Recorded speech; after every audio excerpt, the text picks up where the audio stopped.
think of the phoenix. Just this ultimate ashen collapse and then this beautiful fiery rebirth. Hi everyone, this is Tina with Overall Adventures, and today this is my book, talking about the dark night of the soul. Do you want to come up here? The dark night of the soul is a spiritual term actually originally coined from a 16th century poet, St. John of the Cross, and he titled his poem The Dark Night of the Soul. And in Roman Catholicism, it is essentially the ultimate spiritual crisis in one's personal journey or desire towards union with God. So I originally was not going to tell you guys this story, but now that I'm like rambling and trying so hard to make this video, it feels very appropriate. I discovered the dark night of the soul only when I was in it.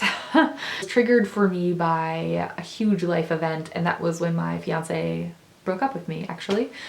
And this was about 1.5 years ago. So some people could view it as a depression, like, oh yeah, she can't get out of bed, or oh yeah, she's brokenhearted. No, it is essentially a stripping of the ego. It is a stripping of all things, of your whole foundation of life that you, and your whole identity, all of the things that you kind of built up for yourself, whether that's who you are, the values that you believe in, your spiritual kind of guidance, everything that you thought you knew, including your sense of self, is literally shattered. I totally built my world around this other person. And when that ended, everything that I thought that I knew, and it ended in a really bad, surprising way. I did not see it coming. So the way the whole thing worked, it literally sent me into this spiritual crisis. So essentially, Dark Night of the Soul is the stripping of everything that you thought you knew. It's essentially an ego death,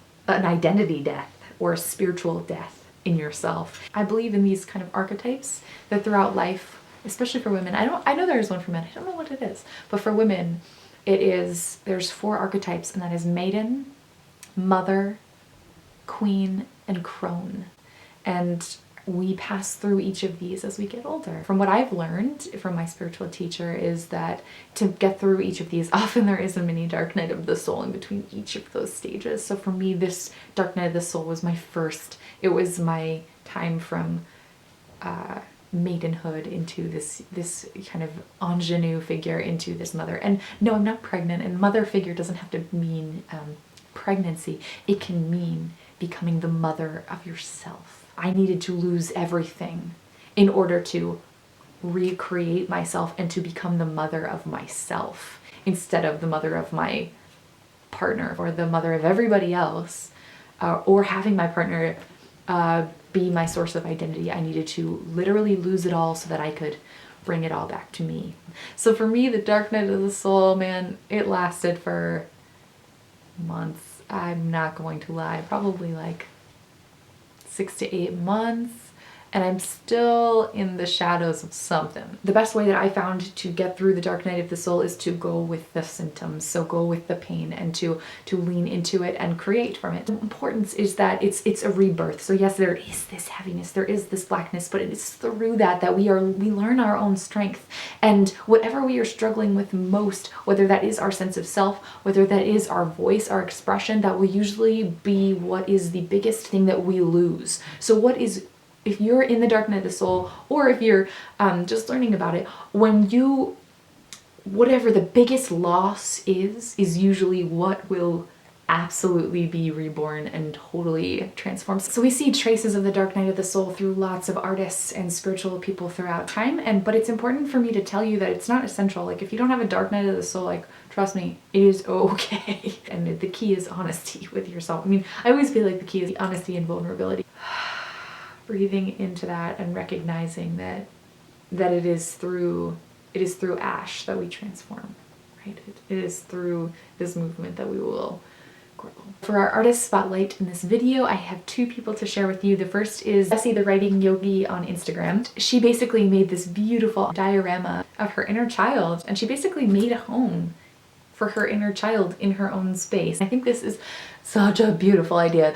I kind of want to do this for myself. So if you're looking for more inspiration, you can follow her on Instagram. So thank you so much, Jessie, for sending me that. It was absolutely beautiful. And next we have Alexandra Romanchek.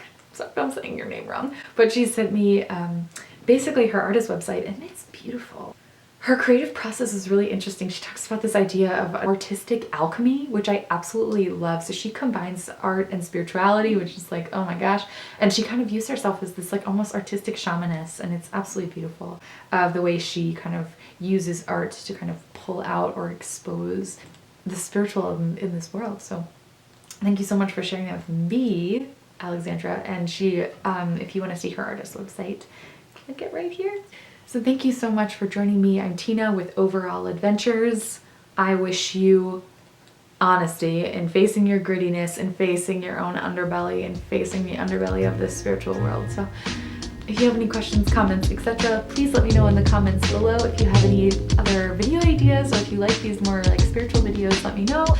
Sending you so much love and creative fire, and you got this.